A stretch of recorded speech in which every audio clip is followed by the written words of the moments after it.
Hello friends, എല്ലാവർക്കും ഈ വീഡിയോയിലോട്ട് സ്വാഗതം. അതായത് ഞാൻ വീഡിയോ ഒന്ന് ഓണാക്കിയിട്ട് അഡ്ജസ്റ്റ് ചെയ്യാൻ പോയതാണ്. അപ്പോൾ നമ്മളുടെ ഇന്നത്തെ വീഡിയോ സ്വന്തം വീട്ടിൽ പോലും ഇമോഷണൽ സെക്യൂരിറ്റി ഇല്ലാതെ വരുമ്പോൾ കുടുംബാംഗങ്ങൾ തമ്മിൽ പ്രയാസങ്ങൾ തുറന്നു പറയാനുള്ള ഭയത്തിനെ കുറിച്ചാണ് ഇന്നത്തെ ടോപ്പിക്ക്. അപ്പോൾ എനിക്ക് കുറച്ച് മെസ്സേജുകളും എനിക്ക് അറിയാവുന്നവരും ചോദിച്ചിട്ടുള്ള ഒരു വീഡിയോ ആണ് കേട്ടോ. അപ്പോൾ നമ്മൾ നേരെ വീഡിയോയിലോട്ട് പോവാം. നമ്മളെല്ലാവരും സുരക്ഷിതരായിട്ട് ഇരിക്കാൻ ആഗ്രഹിക്കുന്ന ഒരു ഇടം ഏതാണ്? നമ്മുടെ വീട്, അല്ലെങ്കിൽ നമ്മളുടെ ഫാമിലി മെമ്പേഴ്സിൻ്റെ കൂടെ അല്ലേ? അപ്പോൾ നമ്മുടെ വീട്ടിൽ നമ്മുടെ വീട്ടിൽ അതായത് നമ്മുടെ ഫാമിലിയോടുകൂടി സുരക്ഷിതമായും വളരെ സെക്യൂറായും ഇരിക്കുന്ന ഒരു ഇടമാണ് അല്ലേ വീട്. അപ്പോൾ എന്നാൽ ചിലരെങ്കിലും സ്വന്തം വീട്ടിൽ സുരക്ഷിതമായിട്ട് കഴിഞ്ഞുകൂടാൻ പറ്റാതെ വരുന്നുണ്ട് കേട്ടോ. ഒരുപാട് പേരുണ്ട് നമ്മൾ അറിയാത്തവർ. അപ്പോൾ ഇതൊക്കെ നിങ്ങൾ അറിഞ്ഞിരിക്കണം കേട്ടോ. അറിഞ്ഞ് നിങ്ങൾ ഇതിലൂടെ കടന്നു പോയവരോ അല്ലെങ്കിൽ നിങ്ങൾക്ക് സാധിച്ചു കൊടുക്കാൻ പറ്റുന്നതൊക്കെ ആണെന്നുണ്ടെങ്കിൽ നിങ്ങളൊന്ന് സാധിച്ചു കൊടുക്കുക കേട്ടോ. അപ്പോൾ സെക്യൂറായിട്ടും ഒരുപാട് പേര് ഇങ്ങനെ സുരക്ഷിതമായിട്ട് ഇരിക്കാൻ ഭയപ്പെട്ടുകൊണ്ടിരിക്കുന്നവർ ഒരുപാട് പേരുണ്ട് കേട്ടോ.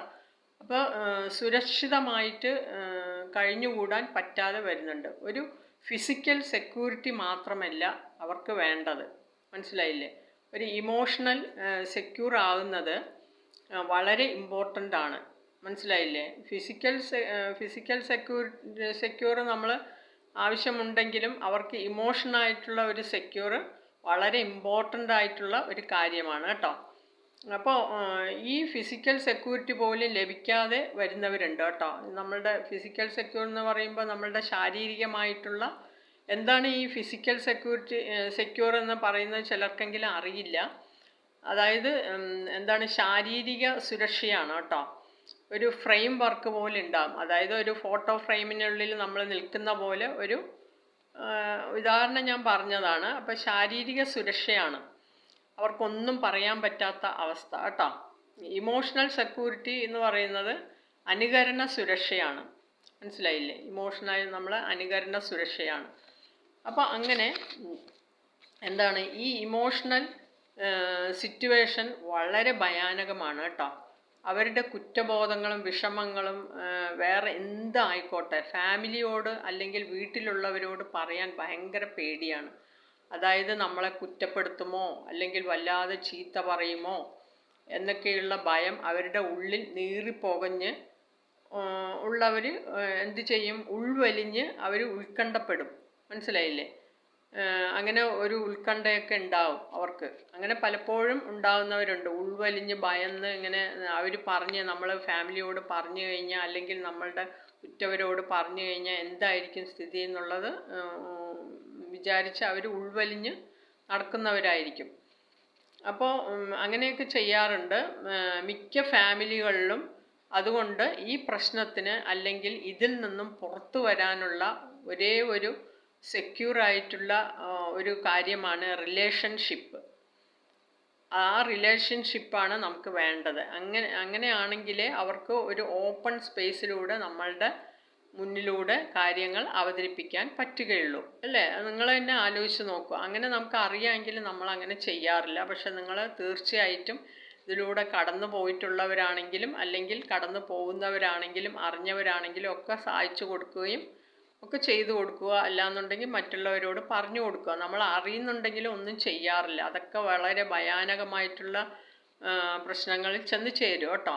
അപ്പോൾ നമുക്ക് വേണ്ടത് ഒരു റിലേഷൻഷിപ്പാണ്. അതുപോലെ തന്നെ ഒരു ഓപ്പൺ സ്പേസ് ഉണ്ടാക്കി കൊടുക്കുക എന്നതാണ് ഇതിനുള്ള ഒരേ ഒരു സൊല്യൂഷൻ. അതുപോലെ സ്വാതന്ത്ര്യം, നല്ലൊരു സ്വാതന്ത്ര്യം ഉണ്ടാക്കി കൊടുക്കുക. അതുപോലെ നല്ലൊരു കമ്മ്യൂണിക്കേഷനാണ് ഏറ്റവും നമുക്ക് വേണ്ടത്. ഇന്നത്തെ കാലഘട്ടത്തിലൊന്നും അങ്ങനെ ഇല്ല. എന്നാലും ഞാൻ അങ്ങനെയാണ് വിചാരിച്ചിരുന്നത്. ഒരുപാട് പേരുണ്ട് നമ്മൾ വിചാരിക്കും ഭയങ്കര ഫ്രീ ആയിരിക്കും അങ്ങനെയെന്ന്. ഇല്ല, അവർ ഉള്ളിൽ വെച്ചുകൊണ്ട് ഒരുപാട് ഉത്കണ്ഠയോടുകൂടി ഇരിക്കുന്നവരുണ്ട്. അപ്പോൾ അങ്ങനെയുള്ളവർക്കൊക്കെ ഒരു റിലേഷൻഷിപ്പ് ഉണ്ടാക്കി കൊടുക്കുക. അത് നമ്മളുടെ ഫാമിലി മെമ്പേഴ്സിന് തന്നെ കേട്ടോ. അപ്പോൾ അങ്ങനെ കമ്മ്യൂണിക്കേറ്റ് ചെയ്യുക. എപ്പോഴും കമ്മ്യൂണിക്കേഷൻ വേണം. എന്ത് പറയാനും ഉള്ള ഒരു കമ്മ്യൂണിക്കേഷൻ വേണം. ചെറുപ്പത്തിലേക്ക് ഉണ്ടാവുമായിരിക്കും, മുതിർന്നു വരുമ്പോൾ അവർ അതൊന്നും ഇല്ലാതെ വരും കേട്ടോ. അപ്പോൾ ഈ കാര്യങ്ങളൊക്കെ ഒന്ന് ശ്രദ്ധിക്കുക. നല്ലൊരു സ്വാതന്ത്ര്യം കൊടുക്കുക. സ്വാതന്ത്ര്യം പറഞ്ഞു കഴിഞ്ഞാൽ അങ്ങനെ അഴിച്ചു വിടാനല്ല, ആവശ്യമുള്ള കാര്യങ്ങൾക്ക് സ്വാതന്ത്ര്യം കൊടുക്കുക. അതൊക്കെ പറഞ്ഞ് മനസ്സിലാക്കി കൊടുക്കുക. ഇതിലൂടെയാണ് നമ്മൾ നേടിയെടുക്കേണ്ടത് കേട്ടോ. നമ്മൾ ഇങ്ങനെ ഈ ഇമോഷണലും ഫിസിക്കൽ സെക്യൂറും ഇമോഷണൽ സെക്യൂറൊക്കെ നമ്മൾ ഉണ്ടാക്കിയെടുക്കേണ്ടത് ഇതിലൂടെയൊക്കെയാണ്. നമ്മളൊരു റിലേഷൻഷിപ്പും കമ്മ്യൂണിക്കേഷനും ഒരു സ്വാതന്ത്ര്യവും ഒക്കെ നമ്മൾ അളവിന് കൊടുത്തിട്ട് അതിലൂടെ നമ്മൾ നേടിയെടുക്കേണ്ടതാണ്. എന്തുണ്ടായാലും നമ്മൾ കൂടെയുണ്ട് എന്ന് ഉറപ്പ് നമ്മുടെ ഫാമിലിക്ക് നൽകുക കേട്ടോ. അത് വളരെ ഇമ്പോർട്ടൻ്റ് ആണ്. എന്ത് വന്നാലും നമ്മൾ കൂടെയുണ്ട് എന്ന ഉറപ്പ് നമ്മൾ കൊടുത്തു കഴിഞ്ഞാൽ അവിടെ ഒരു പ്രോബ്ലംസും വരാറില്ല. അങ്ങനെ നമുക്ക് ഇങ്ങനെ ആവുമ്പോൾ നമ്മുടെ ഫാമിലി ഹാപ്പി ആയിട്ടും സെക്യൂറായിട്ടും ഇരിക്കും കേട്ടോ. നമുക്ക് പേടിക്കേണ്ട ആവശ്യമേ ഇല്ല. ഇതിപ്പോൾ ഞാനിങ്ങനെ പറഞ്ഞില്ലെങ്കിൽ നിങ്ങൾക്ക് അറിയാമായിരിക്കും, എന്നാലും വീഡിയോയിലൂടെയും നമ്മളൊരു മെസ്സേജിലൂടെയും ഒക്കെയാണല്ലോ നമ്മൾ അറിയുന്നത്.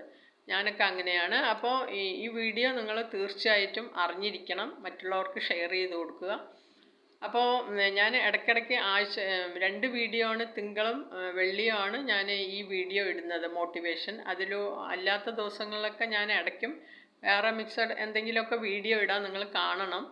അപ്പോൾ എന്തായാലും നിങ്ങൾക്കൊക്കെ ഉപകാരമുള്ളതായിരിക്കും. ഇനി ഇടുന്നത് ചിലപ്പോൾ ഫണ്ണി വീഡിയോ പോലെയോ ഡബ്ബിംഗ് വീഡിയോ പോലെയോ ഒക്കെ എന്തെങ്കിലും ഒരു ഇതിൻ്റെ ഡബ്ബിംഗ് വീഡിയോ പോലെയൊക്കെ ഞാൻ ഇടുന്നതായിരിക്കും. മോട്ടിവേഷൻ നിങ്ങൾക്ക് ഇഷ്ടമാണെന്ന് വിചാരിക്കുന്നു. എന്തെങ്കിലും അപാകത ഉണ്ടെങ്കിൽ എന്തായാലും നിങ്ങളൊന്ന് കമൻറ്റ് ചെയ്യുക, ഒന്ന് ലൈക്ക് ചെയ്യുക. ഇപ്പം തന്നെ ഒന്ന് ലൈക്ക് ചെയ്തേക്കുക. അപ്പോൾ ഓക്കെ, ബൈ. മറ്റൊരു വീഡിയോയുമായിട്ട് വരാം. എനിക്ക് ഒരുപാട് പേര് മെസ്സേജ് അയച്ചിട്ടുള്ള വീഡിയോ ആയതുകൊണ്ടാണ് ഇതിന്നിട്ടത്. അപ്പോൾ ഓക്കെ, ബൈ.